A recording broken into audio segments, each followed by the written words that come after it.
los versículos 6 y 7. Isaías 55, versículos 6 y 7.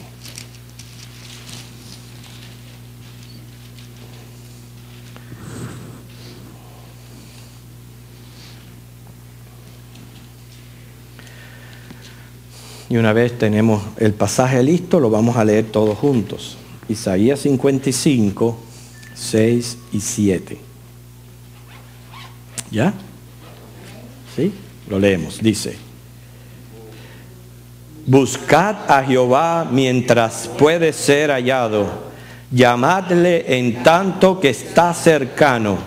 Deje el impío su camino y el hombre inicuo sus pensamientos, y vuélvase a Jehová, el cual tendrá de él misericordia, y al Dios nuestro, el cual será amplio en perdonar.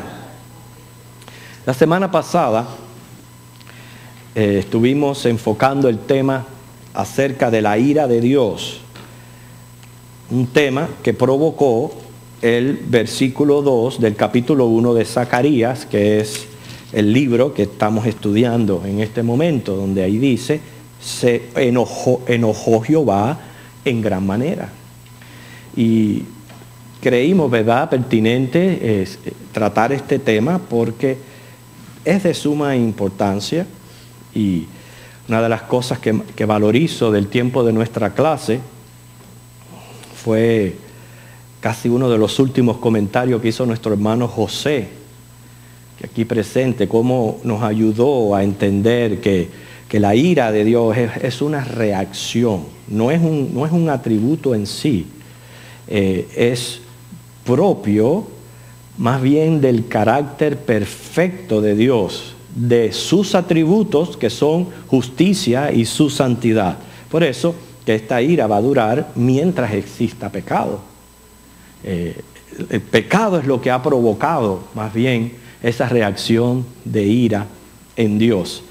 A través de la lección aprendimos que la ira de Dios es justa, es bíblica, ¿no es cierto? Es manifestada. ¿Por qué? Porque Dios no dará por inocente al culpable y merita propiciación. O sea que Dios va a cumplir su decreto. Cuando Él dice: el alma que pecare, esa morirá, Él lo va a cumplir. O sea, es necesario reconocer que Dios detesta, aborrece el pecado y reacciona justamente airado, pero ama al pecador y es proveedor de propiciación. Fíjense si Dios es amor, que Él mismo toma la iniciativa para propiciar su ira y poder resolver el problema de nuestro pecado. Él va a cumplir su decreto. Todo aquel que en Él cree no se pierde, mas tenga vida eterna. Por tanto, tenemos que también presentar, paralelo al tema de la ira, lo que es el amor de Dios. Y casi siempre, cuando se va a presentar un tema, como si fuera antitécticamente, se presenta también el amor de Dios. O sea, hay que tener estas ideas claras, porque eso nos va a ayudar también a entender el contenido del libro de lo que es Zacarías. Y la clase haya su apoyo en nuestro texto, en el versículo 3, que también lo hemos elegido como versículo lema de toda esta serie de estudios. Zacarías 1:3, ¿lo encuentran? Y la hermana Ginny lo lee.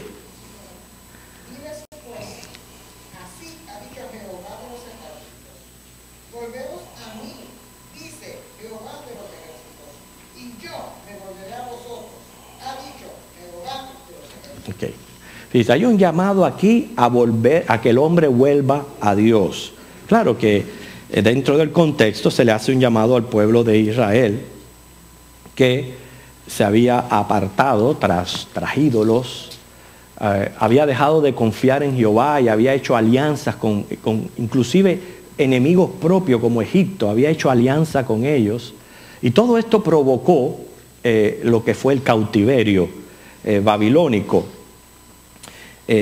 Pero a pesar de que estaban en esa condición, a través del profeta Zacarías, Dios hace un llamado al pueblo a volverse a Él.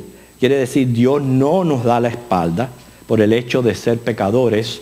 Él nos llama.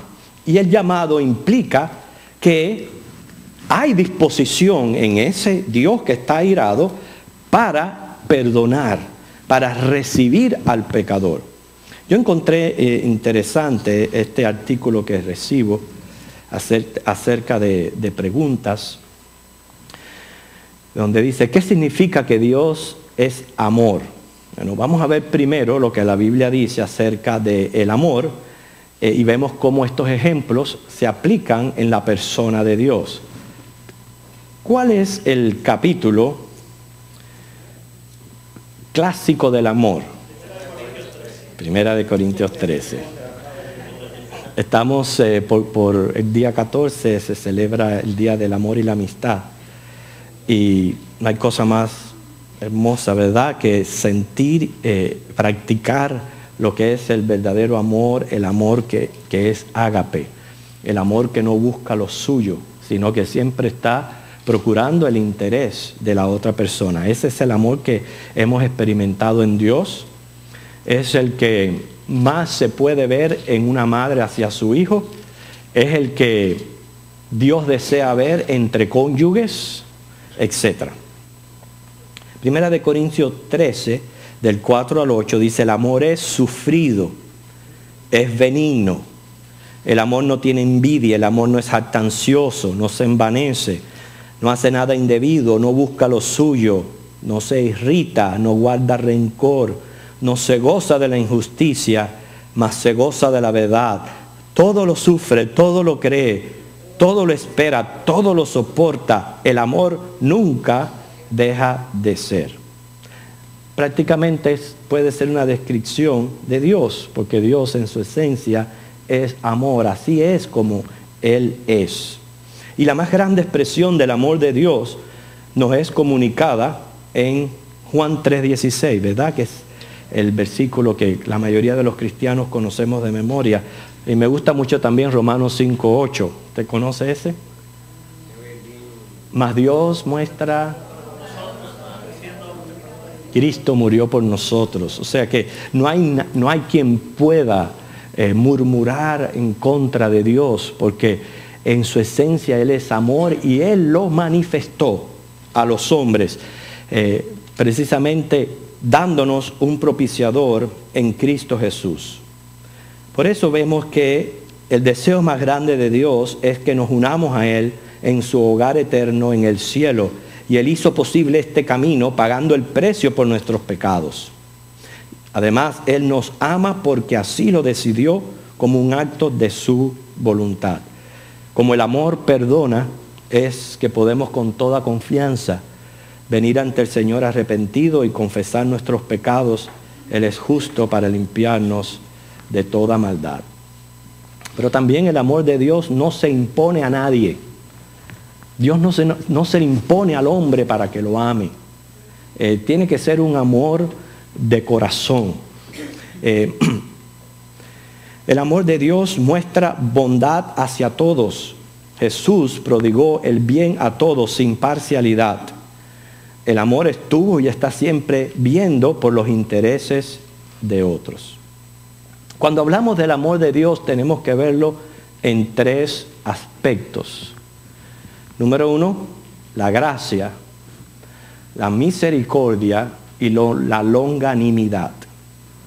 ¿Puede decirme alguna diferencia entre estos tres aspectos del amor de Dios? Gracia, misericordia, longanimidad. ¿Alguien? La gracia es el regalo de Jesucristo. Ok, muy bien. ¿Otro?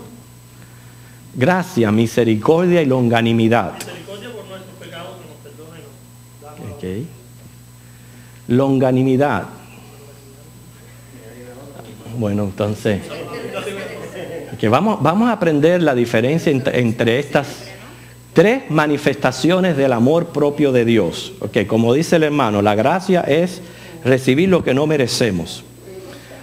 Fíjense lo que es la gracia, aprendan. Dios ama al pecador a pesar de que éste no puede provocar el amor de Dios. ¿Entendemos eso? No hay nada en nosotros que pueda provocar el amor en Dios. ¿Qué es lo que entonces provocan nuestros actos? Si no provocan amor, ¿qué provocan? Ira y enojo. Eso es lo que provoca los actos pecaminosos del hombre. Quiere decir que cuando recibimos gracia, es algo que Dios nos está regalando, no está habiendo mérito alguno en nosotros. Por lo que entonces Dios es benevolente o bondadoso. Esos son aspectos de la gracia de Dios. Cuando Él es benevolente y bondadoso. En ese aspecto, en 1 de Juan 4, versículo 8, dice Dios es amor. Pero también los versículos 10 y 19 dice que Él nos amó primero. Y vamos a ver esta verdad que yo dije en la misma Biblia. Alguien que busque 1 de Juan capítulo 1 de Juan 4 versículo 10. El primero que lo tenga, lo lee. 1 de Juan 4, 10. ¿Sí? No en que nosotros hayamos amado a Dios, sino en que Él nos amó a nosotros. Ajá. Dios mismo en propiciación. Sí, Señor. Fíjese qué versículo tan importante ahí. No se trata de que yo haya amado a Dios o que haya tenido un corazón tan grande que me llevó a buscarlo. No. En mi naturaleza pecaminosa era todo lo contrario. Pero como Él nos amó primero, ese amor que Dios siente hacia nosotros nos buscó en donde estábamos y allí nos ayudó. Él es benevolente y bondadoso. Eso es lo que es la gracia de Dios. Abraham Booth lo dijo de esta manera: gracia es el favor eterno y totalmente gratuito de Dios, manifestado en la concepción de bendiciones espirituales a las criaturas culpables e indignas.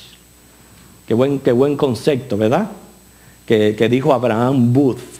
Y el concepto de lo que es la gracia de Dios, que especialmente en el Nuevo Testamento lo van a encontrar prácticamente en todos los libros de la Biblia y continuamente repitiéndose, es porque viene a ser prácticamente la esencia del amor de Dios, hermano. Todo lo que somos, lo que tengo, es por la gracia de Dios. Cuando uno se apoya sobre eso, esa es la manera de echar fuera la vanidad, de echar fuera el orgullo, de echar fuera el apoyarse en la propia prudencia, en procurar reconocimiento. Todo eso lo echa fuera cuando uno está apoyado en la gracia de Dios. Pero ya dijimos, estamos viendo tres aspectos del amor de Dios y sus manifestaciones. Número uno es la gracia. Segundo es la misericordia. Aparenta ser igual, pero tiene su aspecto distintivo. La misericordia, que equivale también a compasión, fíjense, es amor al que sufre por el pecado y mitigar los padecimientos provocados. La gracia es recibir el favor de Dios, el amor de Dios, pero la misericordia ya va más allá de un mero sentimiento. Es puesta en acción y obrando para resolver la situación. De nada hubiera sido de que Dios nos hubiera amado, pero no hubiera hecho nada por salvarnos. Nos ama y ya, pero estábamos perdidos en pecados. Pero la misericordia de Dios entonces ve que el hombre está en su condición de pecador, que no puede hacer nada por salvarse. Entonces Dios hace algo y entonces es misericordioso. Cuando usted pasa por un lado y ve a alguna persona en necesidad, usted siente, sus sentimientos pueden ser removidos y sentir lástima, sentir deseos de ayudar, pero hasta que usted no hace algo por ayudar a esa persona, no ha sido misericordioso. ¿Entienden la idea? La misericordia es no solamente ver que hay alguien que está necesitado, sino resolver la situación. Okay. Sí, hermana.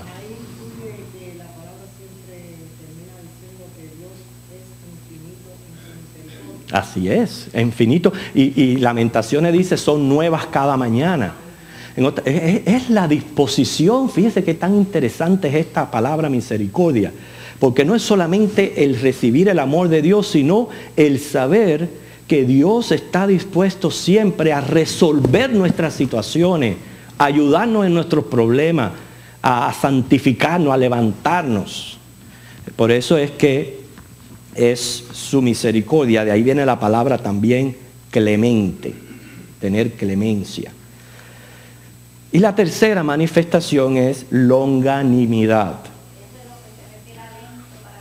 Ajá, así mismo. Si pudiéramos buscar un sinónimo de longanimidad, ¿cuál sería? Paciencia.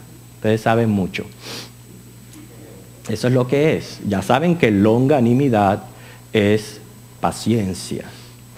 Como he dicho anteriormente, paciencia, a la hermana Yolanda le gusta este dicho, paciencia es la que tiene un mosquito que en el pie de una cama de un enfermo está esperando a que le pongan una transfusión para chupárselo. Señora me pregunta qué es lo que es longanimidad y yo no sé decir que ya se me fue la... Paciencia. Sí, es paciencia, pero que ya se me fue, entonces mañana ya de la Bueno, ok, longanimidad, paciencia, como ahí dice, ahí es donde entra ese versículo, esas frases que encontramos en la Biblia, lento para la ira. Si Dios está irado contra el pecador, pero a su vez es lento para la ira. Esa lentitud es la paciencia que Dios tiene con nosotros los hombres, que aunque merecemos ser destruidos en el momento, no es así. Y ahí donde podemos ver nosotros cómo es que Dios, y esto todo viene de su paciencia o longanimidad. Primero, advierte, amonesta, pospone o posterga el castigo. O sea, siempre dándole una oportunidad al pecador a que se arrepienta. Un versículo clásico de la longanimidad de Dios es 2 de Pedro 3:9. Usted sabe que dice que Dios espera pacientemente. ¿Qué es lo que dice? Que a mí se me olvidó. Esperando a que todos procedan al arrepentimiento. 2 de Pedro, capítulo 3, el versículo 9. El Señor no retrata su promesa, según algunos la tienen por tardanza, sino que es paciente para con nosotros, no queriendo que ninguno perezca, sino que todos procedan al arrepentimiento. Okay. Esa es la paciencia de Dios. Estamos viviendo los últimos días. No es que Dios está tardando su promesa, es que Él espera paciente por aquellos que han de creer en Él. Es obvio que no se trata de todo el mundo, porque si fuera Dios a esperar a que todo el mundo se arrepintiera, primeramente es ilógico y nunca viniera. Ni nunca viniera, y segundo, entonces ¿para qué la Biblia habla de infierno y castigo eterno si todos van a proceder al arrepentimiento? Es ilógico. Cuando dice, está esperando por aquellos que han de creer en Dios y aquellos que han de experimentar la salvación. Entonces, ya hemos aprendido un poco de la diferencia que hay entre gracia, misericordia y longanimidad. La gracia es la bondad, la benevolencia de Dios, el recibir de Dios lo que no merecemos. La misericordia es cuando ese amor es llevado a acción y es llevado a solucionar el problema del que está padeciendo. Y la longanimidad es esa paciencia que el Señor tiene para ayudarnos a nosotros a que procedamos al arrepentimiento. Esa paciencia la experimentamos todos los días de nuestra vida cristiana. Por eso es que Dios espera a que esa gloriosa obra del Espíritu Santo nos vaya santificando y nos vaya ayudando cada día más a ir renovándonos a la imagen de nuestro Señor Jesucristo. es interesante también diferenciar los conceptos entre justicia, misericordia y gracia. Justicia es recibir lo que merecemos. Eso es justicia, recibir lo que merecemos. Misericordia es no recibir todo lo que merecemos. No recibir todo lo que merecemos. Gracia es recibir lo que no merecemos. Una pequeña diferencia ahí entre uno y otro, pero muy, muy significativa. Justicia es recibir lo que merecemos. Misericordia es no recibir todo lo que merecemos. Gracia es recibir lo que no merecemos. Por eso nosotros, cuando estamos apoyados en la gracia de Dios, como cristianos, inclusive a la hora de pedir en oración, nunca lo hacemos bajo demanda, como si le estuviéramos demandando a Dios algo. Y lo pongo de esta manera: el cristiano clama, no reclama. Porque el que reclama es porque se cree con derechos y méritos.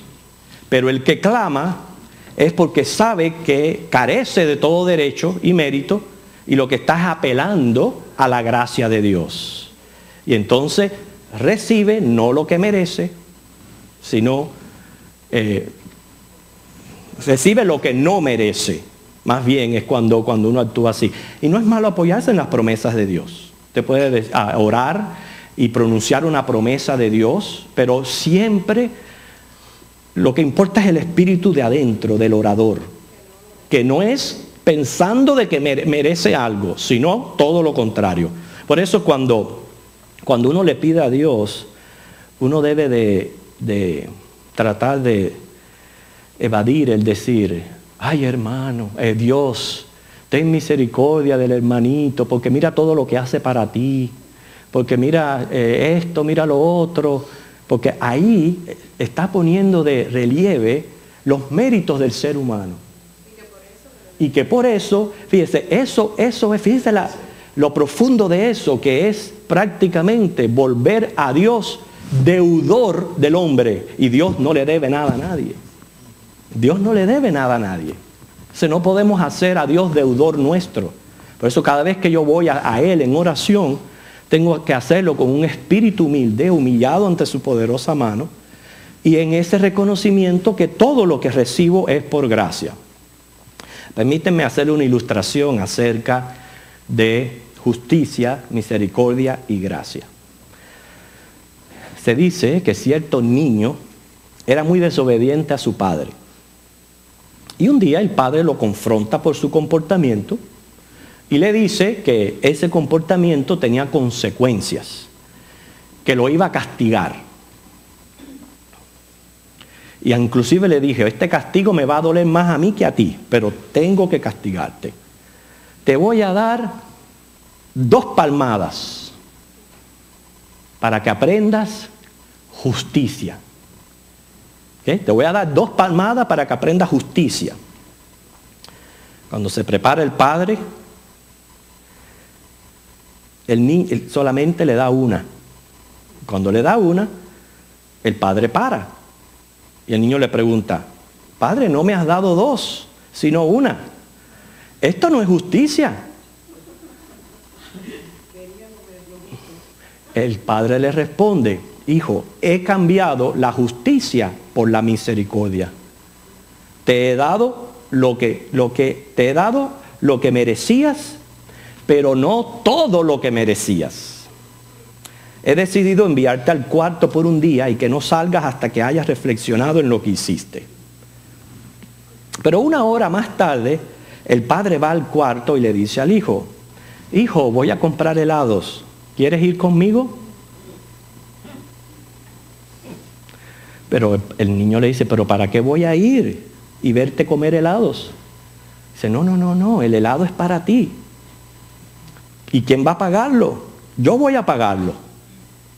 Pero padre, yo no merezco el helado. Sí, hijo, a eso se le llama gracia. el recibir lo que no merecemos. O sea, para que ustedes tengan una idea de estos tres ejemplos, justicia, misericordia y gracia, justicia es recibir lo que merecemos. De acuerdo a estos dos conceptos, todos somos pecadores. Quiere decir, nos rebelamos contra la perfecta voluntad de Dios. Y a la vez Dios es santo y justo. Y dice en su palabra que Él está airado contra el pecado. Pero además, Él mismo ha decretado, el alma que pecare morirá. Cuando se habla de justicia, ¿qué es lo que merecemos nosotros? Muerte. Eso es justo. Las dos nalgadas. Eso es lo justo, ¿verdad? Pero entonces, ¿qué hace Dios? Es misericordioso, porque entonces nos da a su Hijo, fíjense, para que tome nuestro lugar, para que sea nuestro sustituto, para que muera por nosotros. Y es ahí donde la muerte de Cristo es la que exalta la justicia y la santidad de Dios, porque es el indicativo que Dios no da por inocente al culpable. Entonces Él obró misericordiosamente, proveyendo a Jesucristo, pero sin embargo nos da la salvación, que es la vida eterna. Por eso es que el sacrificio de Cristo es en base a su puro amor y no en respuesta al hombre. Estamos imposibilitados de hacer absolutamente nada por ganar esta gracia. O sea, es como un mendigo que pretenda comprar el más caro de los diamantes. A menos que se lo regalen, no puede apropiarse de él.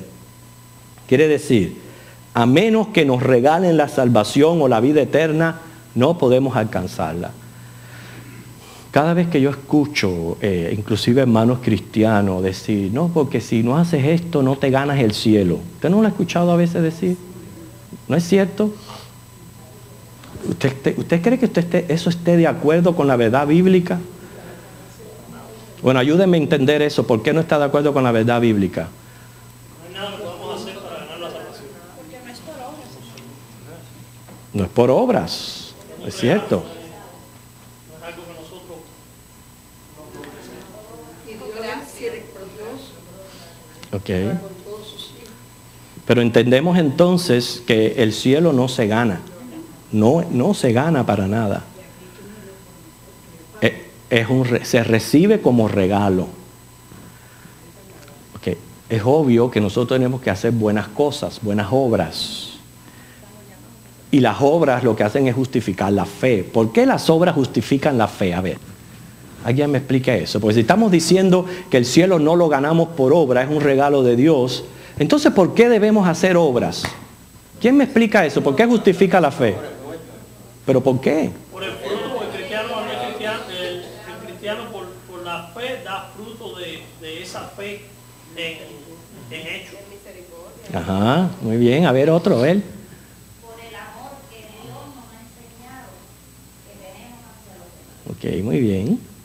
Claro que cuando uno nace de nuevo, es regenerado por el Espíritu de Dios, entonces cambia nuestra naturaleza.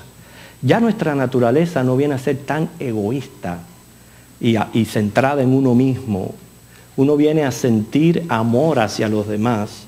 Ese amor, llevado a la práctica, que en ese caso sería ser misericordioso, son las buenas obras que justifican la fe. Pero en ningún momento ganan el cielo. ¿Entienden por qué? En ningún momento ganan el cielo. ¿Por qué? Porque no es por méritos propios. Por ende, si el cielo no se gana, tampoco se pierde. ¿Qué ustedes creen de eso? Si el cielo no se gana, tampoco se pierde. ¿Por qué no se pierde el cielo? ¿Mm? Muy bien. A ver. Si nos arrepentimos de verdad, pero si no hubo un arrepentimiento, no vas a tener el cielo. Dios no te va a dar ese regalo porque tú no lo estás aceptando. Ah, pues obvio. ¿Quiénes reciben el cielo? los que se arrepienten de sus pecados y los que se convierten y los que nacen de nuevo en el Espíritu. A eso se les dio el cielo, ¿verdad? En el momento que uno creyó, como dice Efesios capítulo 1, en el momento de creer en el Evangelio fuimos sellados por el Espíritu Santo. El problema con esto es que hay muchas personas que están confundidas al respecto, porque dicen, bueno, entonces cualquiera puede decir, yo acepto a Cristo y ya tengo el cielo ganado, no importa lo que yo haga con mi vida. Bueno, el que tenga ese pensamiento, dudo que haya nacido de nuevo. Dudo. Porque si tú naces de nuevo, tu actitud hacia el pecado cambia. No quiere decir que dejes de ser pecador, pero tu actitud hacia el pecado cambia. Quiere decir que si tú tienes esa mentalidad de creerte que tienes el cielo asegurado y que puedes estar haciendo aquí en la tierra lo que bien te venga en gana, lo siento mucho, estás equivocado. Dice Mateo capítulo 7, en aquel día me dirán Señor, Señor, y no entrarán en el reino de los cielos. Por eso no podemos basar una doctrina bíblica tan importante y esencial, que es la gracia de Dios, en las experiencias de otros seres humanos. Y no podemos entonces, por lo que esté haciendo fulanito, entonces dudar de la promesa de Dios. Porque esto es lo importante aquí. ¿Quién fue el que dijo, cree en el Señor Jesucristo y serás salvo? Bueno, es la Biblia, es la palabra de Dios.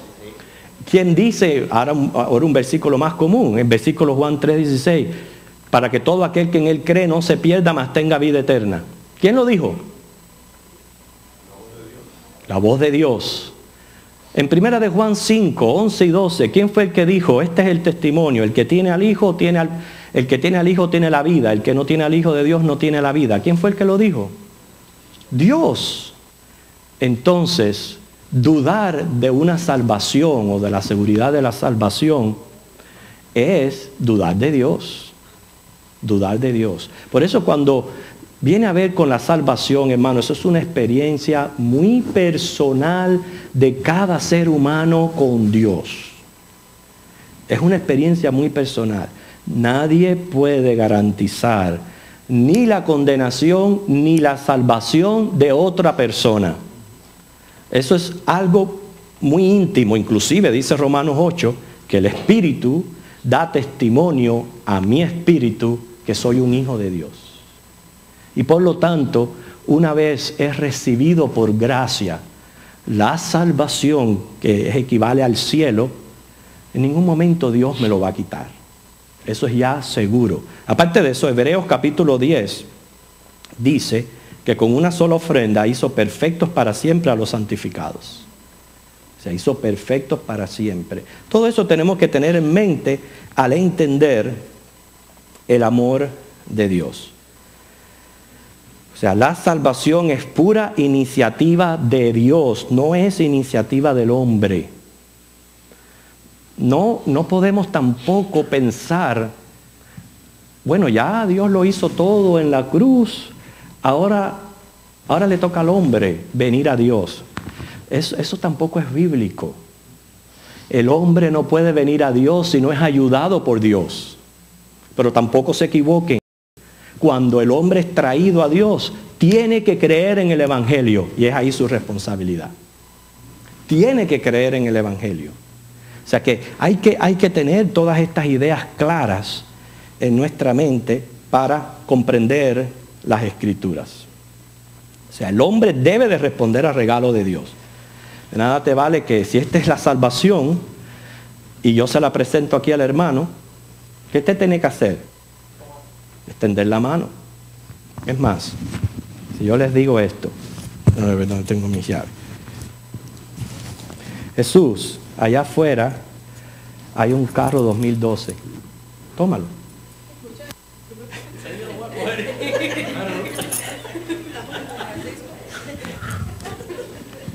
Bueno, ahí entra la fe en juego.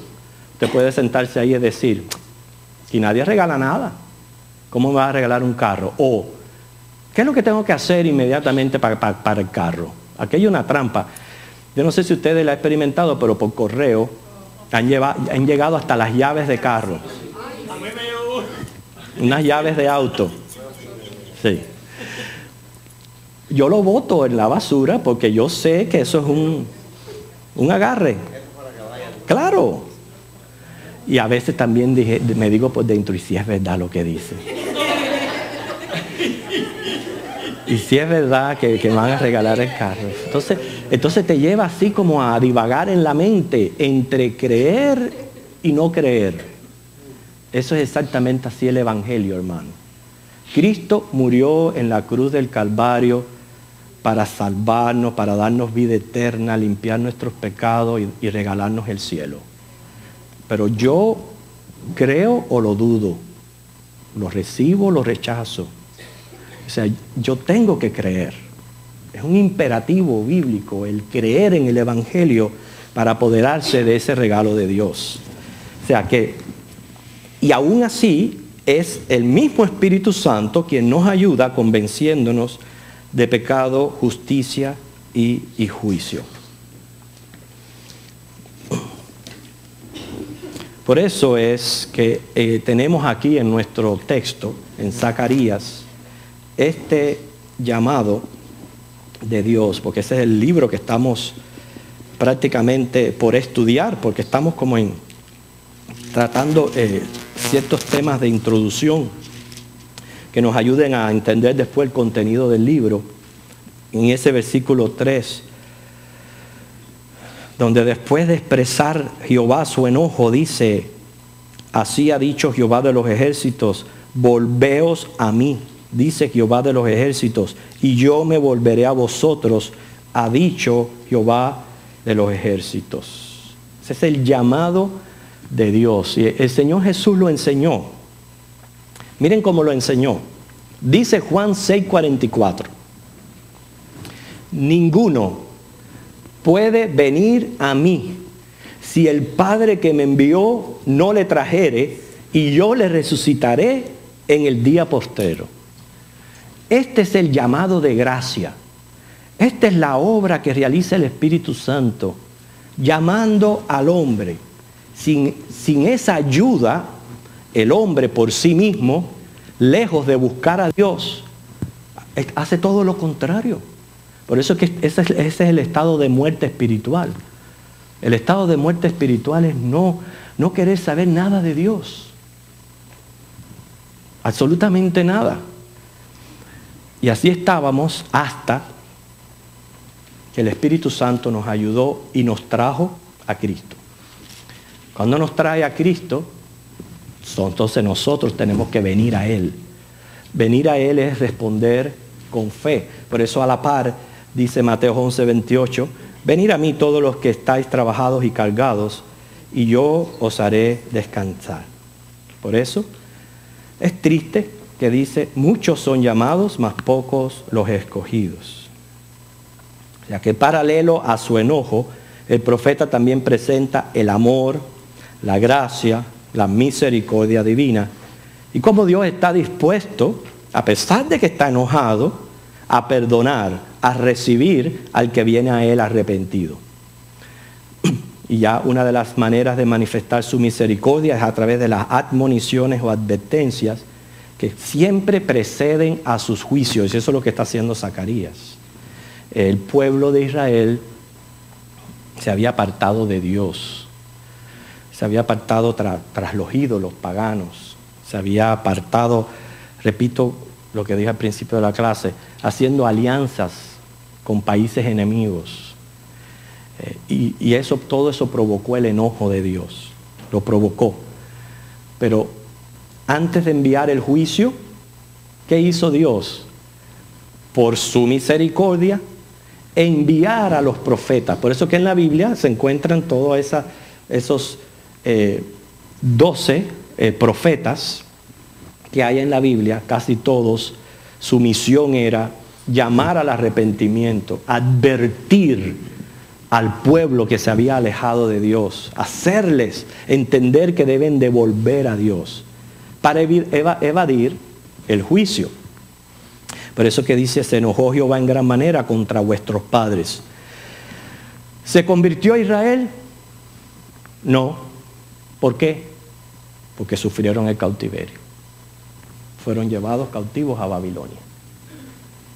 A pesar de la amonestación, no se arrepintieron y despreciaron la misericordia de Dios. Y eso nos sirve a todos nosotros, hermanos, que de la misma manera Dios va a actuar con el hombre. Nosotros tenemos a Cristo como propiciador, pero el que rechace a Cristo, ¿qué otra cosa tiene? Dice Hebreo, una horrenda expectación de juicio. Ellos no escucharon a los primeros profetas. Se está refiriendo a Isaías, a Jeremías, a Oseas. Una de las importancias del estudio de los profetas menores es darnos cuenta cuál de ellos está profetizando antes del cautiverio y cuál de ellos después del cautiverio. Es importante reconocer eso. Así que no repitamos el mismo error, hermanos, porque en la Biblia Dios declara tanto su ira, paralelamente su amor. Y eso debe de abrir nuestros ojos. Nos quedan unos 15 minutos y yo quiero darles oportunidad ahora a comentarios, a preguntas, que siempre aprendemos unos de otros, sobre todo en este tiempo. Algo que usted quiera compartir a la clase, algo que va a ser de beneficio, para que quede claro todo lo que hemos aprendido. Hermana Loida. Sí, sobre las acciones, las buenas obras. La Biblia dice por los frutos los conoceréis. Pero hay que ver qué son los frutos del Espíritu, que se encuentran en el Bueno, para ayudarte un poquito, hay dos tipos de fruto. Identifica cuáles son los dos tipos de fruto. Bueno, uno son los frutos del Espíritu Santo. Muy bien. Que cuando uno viene al Señor y es sellado por el Espíritu Santo, ya entonces que empieza al nacimiento en nosotros hacia la otra persona, es de bondad, es de misericordia, nos dominamos, Sí. tenemos templanza ante una situación que en vez de ofender, en vez de Sí. gritar, en vez de todo lo contrario a lo que es la persona humana. Pero ¿cuál es el primer fruto? La Biblia menciona dos frutos. Fruto de arrepentimiento y fruto del Espíritu Santo. Fruto de arrepentimiento es la regeneración. Fruto del Espíritu es la santificación. Pero quiero dejar un versículo que te comenté esta semana en la casa, que fue la casualidad que lo encontré en la Biblia y nos viene viejo para nuestra vida de cristiano. Dice: la mano de nuestro Dios es para bien sobre todos los que le buscan, mas su poder y su furor contra todos los que le abandonan. Claro. Está en Esdras 8:28. Okay. Ese es el paralelismo antitético que siempre encontramos cuando se menciona el tema de la ira y el amor de Dios. Siempre va a haber esa contraposición, donde se están mostrando las dos verdades. La semana pasada hablábamos de lo fatal que resulta esa idea de no creer de que Dios esté airado, de que Dios no esté enojado, de que Dios no castigue. Eso es fatal y es un engaño del enemigo. Hay que cuidarse de esos engaños y de esas confusiones, hermanos, porque puede ser muy peligrosa. Por eso que estamos expresando estos dos sentimientos. Y de una manera, si solamente presentamos la ira justa de Dios y no tratamos el amor, pues tampoco hace justicia, porque el amor es otro tema bíblico. ¿Okay? ¿Otra pregunta o algún comentario que quieran añadir a la clase? Hermana Ginny. Pero usted ha dicho la semana pasada que la ira de Dios es justa, pero está todo con todos los atributos de Dios, que son santidad, justicia, amor, perfección, bondad, misericordia. Aprendimos que son reacción de esos otros atributos. Exacto. Es que tiene que ser así, porque si no, ¿qué tipo de Dios tuviéramos? Ok, otro comentario.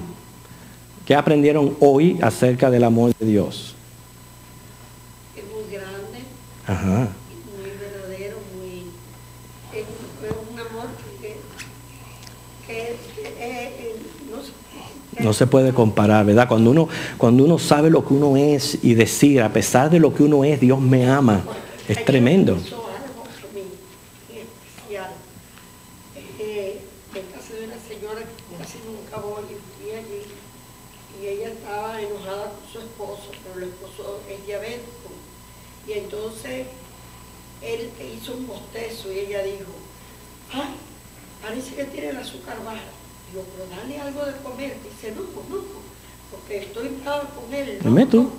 Yo le dije, no lo puedes hacer, ve, hazlo. Que si le sucede algo, No. le dije yo a ella, si le sucede algo, te queda en tu conciencia, Claro. y el Señor no te lo puede perdonar, porque tú estás sola con él. Y ella se levantó de la cama, Hizo algo. le tomó el azúcar, y gracias al Señor, él, Esa señora fue misericordiosa.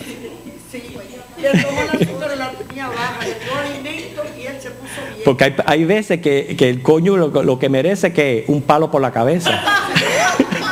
Entonces yo entiendo que el Señor es misericordioso, porque me llevó allí, Sí, que yo no te me- usó como instrumento. para que Sí. ella no le pasara nada. Así mismo es. Desde- Sí, hermana, dígame. Enseñarse la palabra a ella lo que hizo el Señor con esa persona. Sí. Cortica. Ajá. El Señor es benigno. Amén. Claro. Con esa persona. Es benigno, muy bien. O sea, es decir, estamos aprendiendo el concepto de lo que estamos planteando aquí. ¿Cuáles fueron otras verdades sumamente importantes que tienen que ver con doctrina? Y una de las doctrinas bíblicas que no es negociable, que es la gracia de Dios o el Evangelio. ¿Cuáles fueron otras cosas que aprendimos? Si no, les voy a hacer yo las preguntas. La benevolencia, ¿a qué aspecto del amor de Dios pertenece?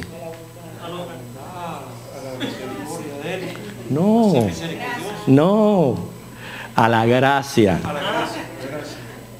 Bondad es hacer un favor no merecido. Okay. ¿Qué otro aspecto del amor de Dios conocimos hoy? A ver, la longanimidad. ¿De qué se trata la longanimidad? A ver, hermano José.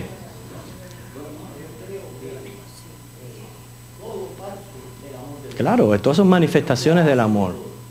Por ejemplo, el amor de Dios es una identidad de Dios Así es. por la eternidad.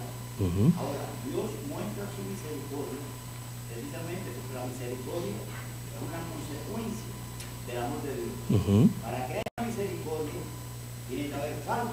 Exacto. Antes de la creación no había falta. Sí. La misericordia se manifiesta después de la falta. Muy La bien. gracia también, para que haya gracia, tiene que haber perdón también de los pecados. Y eso también sucedió después de la creación. Entonces la longanimidad y todas las demás cosas parten del amor de Dios. Si ustedes me permiten, Ajá. yo les voy a leer unos versículos aquí ¿Cómo no, hermano? en Isaías 54, Léalo. que tiene que ver también con la clase de Dios. Anterior. Sí. Léalo. Esto va a ilustrar un poco más lo que el Señor Claro. dice.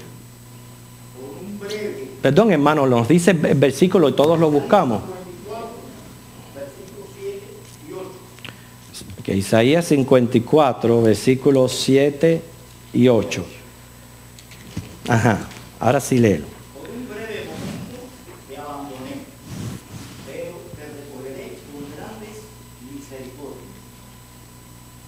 Con un poco de ira, escondí mi rostro de ti por un momento, pero con misericordia eterna tendré compasión de ti. Es decir, la ira de Dios es pasajera, Sí. es corta. ¿Por qué? Porque Dios nos ama. Y como que Dios nos ama, la consecuencia del amor de Dios es la misericordia. Entonces, hermano, De todo parte del amor de Dios, Claro. la identidad divina, ahora la misericordia, la paciencia y todas esas cosas que tienen que ver precisamente porque existe el mal, exacto. son consecuencias Claro. después. Es decir, no existieron siempre, lo que siempre ha existido es el amor de Dios. Y aprendemos con ese comentario suyo que cuando ya estemos en el cielo y tengamos un cuerpo glorificado, o sea, ausencia de pecado, ya no va a haber necesidad ni de misericordia ni de longanimidad. No va a haber necesidad de eso. Muy bueno su comentario. Nos queda poco tiempo para algunas otras preguntas o comentarios. Sí, Yanni. Quisiera hacer un comentario Sí.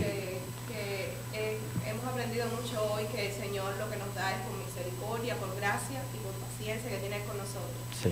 Y yo he escuchado algunas veces, yo me asombro, de cristianos que inclusive se han acercado a mí y me han dicho, ora y pide al Señor porque el Señor prometió esto y Él te lo va a dar.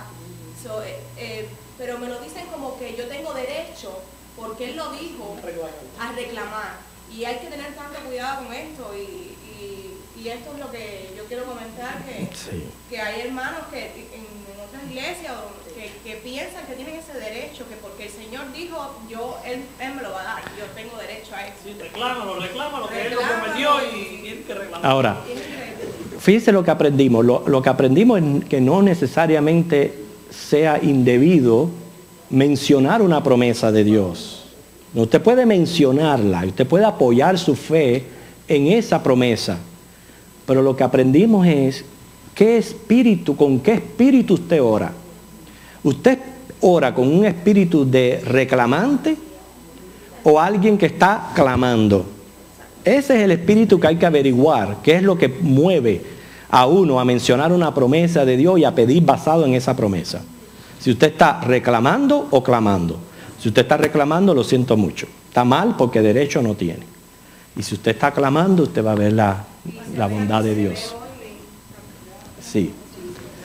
Pedir con amor y con fe, con esperanza. Claro. Si el Señor nos da lo que pedimos, Porque ese es también otro aspecto, lo que usted... no nos da, también agradecido, porque Sí. cuando no nos da, porque no le conviene o porque no nos Ese es otro aspecto de pedir. no nos llegó el momento. Uno está pidiendo conforme a la voluntad de Pido Dios. conforme a la voluntad de Él. Si no es su voluntad, pues yo tengo que seguir. Y si no es su voluntad, todavía sigue siendo bien. Aunque yo no lo entienda. Aunque yo no lo entienda. Muy bien. Pero hermano, lo más importante para mí es llevarnos en nosotros un correcto concepto de la gracia de Dios. Por favor, eso es lo más importante. No solamente para poder apoyarnos firmemente con relación a nuestra salvación. El día que yo me vaya de este mundo, estoy 100% seguro que voy al cielo. Yo no puedo responder por usted, yo respondo por mí. Y yo digo sí. ¿Por qué? Porque le he creído a Dios. Porque yo sé que ya Cristo murió por mis pecados y yo le he creído a Él. Y ahí estoy apoyado yo, y firme. Y nadie me va a mover de ese lado. Y esa firmeza es lo que me va a llenar a mí de gozo. De gozo para agradecer, para servir, para alabar a Dios. Por eso es que después que yo esté apoyado ahí, todo lo demás que ocurra en mi vida es por esa gracia. Porque si no hubiera sido por la gracia de Dios inicial que me salvó, estoy seguro que lo que yo hago, lo que yo soy, fuera otra cosa. Entonces eso es lo más importante, hermano. Esa es la esencia del Evangelio. Y es la verdad del Evangelio. Así que vamos a ponernos en pie, nos despedimos. La semana que viene ya vamos a entrar en otros temas acerca de lo que es este libro del profeta Zacarías. Le sugiero que trate de no perder la serie de estudio para que pueda sistemáticamente llevar la trayectoria del libro y poder entenderlo por completo. Oremos. Te damos, Señor, infinitas gracias, porque hoy, Señor, en medio de la escuela dominical, reconociendo tu justa ira, hemos exaltado tu amor, de donde, Señor, proviene gracia, misericordia y longanimidad. Gracias porque la tuviste con nosotros y has hecho de nosotros, Señor, seres que hoy te adoramos. ¿Por qué? Porque gozamos de la salvación en Cristo. Así que sigue, Padre, iluminándonos con tu Espíritu Santo y ayudándonos en estos estudios, y ahora bendice el culto que hemos venido a darte. En Jesucristo. Amén.